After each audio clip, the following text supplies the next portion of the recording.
முன்னாள் முதலமைச்சர் வீட்டுல போய் அவர்களை சந்திச்சது, அவர்களை ஆற தழுவி கொண்டது, அவர்களை வந்து மரியாதை நிமித்தம் சந்திச்சது, அடுத்தது வைகோ அவர்கள் வீட்டுல போய் சந்திச்சது, அதுக்கப்புறம் அன்புமணி ராமதாஸ் அவர்கள் வீட்டுல போய் சந்திச்சது, அண்ணன் சீமான் அவர்கள் வீட்டுல போய் சந்திச்சது, இன்னும் திருமாவளவன் அவர்கள் எல்லாம் போய் சந்திச்சது. இது எல்லாத்தையும் வச்சு பார்க்கும்போது ரெண்டு விஷயம் மட்டும் எனக்கு நல்லாவே புரியுது. ஒண்ணு, படு பயங்கரமா நடிக்கிறாரு. அவர் கேரியர்லயே இப்படி ஒரு நடிப்பை நடிச்சதே கிடையாது.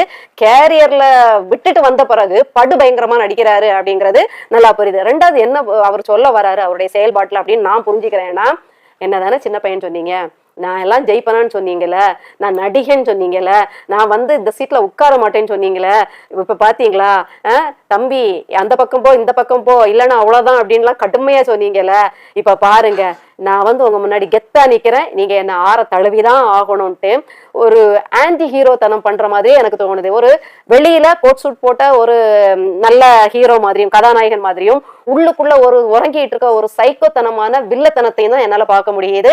கண்டிப்பா இது நடிப்பு பாசாங்கு. அப்போ இது உங்க அண்ணனுக்கு தெரியாதா? அப்ப ஏன் வரவேற்றாரு, ஏன் பேசினாருன்னா அது மாண்பு. சும்மாவே அண்ணனுக்கு முகத்துல அடிச்ச, அதாவது அடுத்தவங்க செய்யற எல்லா தப்பையும் எல்லா கட்சிகளையும் தவறுகளையும் புட்டு புட்டு வைப்பாரு. அதே நேரத்துல ஒரு உடல் மொழியில ஒரு வரவேற்பை கொடுக்கணும், உடல் மொழியில ஒருத்தருக்கு ஒருத்தர் பார்த்தா வந்து மூஞ்ச திருப்பிட்டு போறது அப்படி அவருக்கு கிடையாது. எதிரியே பார்த்தாலும் ஒரு சிரிப்பாரு, கையை குலுக்குவாரு, கெட்டி பிடிப்பாரு. இது அவருடைய இயல்பு, மாண்பு. ஏற்கனவே அப்படிப்பட்டவரை போய் பார்க்க போனா வராத தம்பி, உன் மூஞ்சில எல்லாம் முழிக்க முடியாதுன்னு சொல்ற ஆளு அவர் கிடையாது. அதனால அவர் வரவேற்று கொண்டாரு. ஆனா அவராதான் இருக்கிறாரு. இப்ப விஜய் அவர்களை வரவேற்ற உடனே அவர் வந்து அந்த தீய சக்திகளோட உறவாடுறாரு அப்படின்னு எல்லாம் கிடையாது. அவராதான் இருக்காரு. அவர் கொண்ட கொள்கையில எந்த மாற்றமும் இல்லை.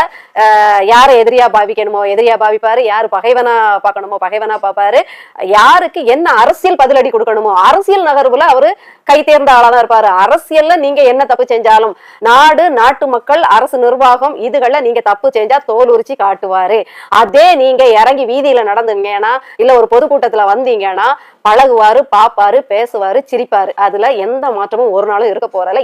இதை நாம ஏத்துதான் ஆகணும், பழகிக்கணும் அப்படிங்கிறதுதான். ஆக மொத்தத்துல வந்து நடிகர் வந்து திரையிலையும் நடிச்சுட்டு தான் இருந்தாரு, இப்ப தரையிலையும் நடிச்சிட்டு இருக்காருங்கிறது தான் எங்களோட பார்வை, என்னோட தனிப்பட்ட பார்வை. நீங்க வந்து அப்படி புலங்காகிதம் அடைகிற அளவுக்கு அவருடைய ஆணைகள் என்ன வந்து இம்ப்ரெஸ் பண்ணவும் இல்லை, நீங்க புலங்காகிதம் அடைகிற அளவுக்கு அவருடைய எந்த ஒரு செயல்பாடுகளும் அவருடைய அரசியல் நகர்வுமே எனக்கு ஆரோக்கியமானதாகவோ இல்ல அவருடைய நற்பண்புகளை வெளிப்படுத்துவதாகவோ எனக்கு தெரியல.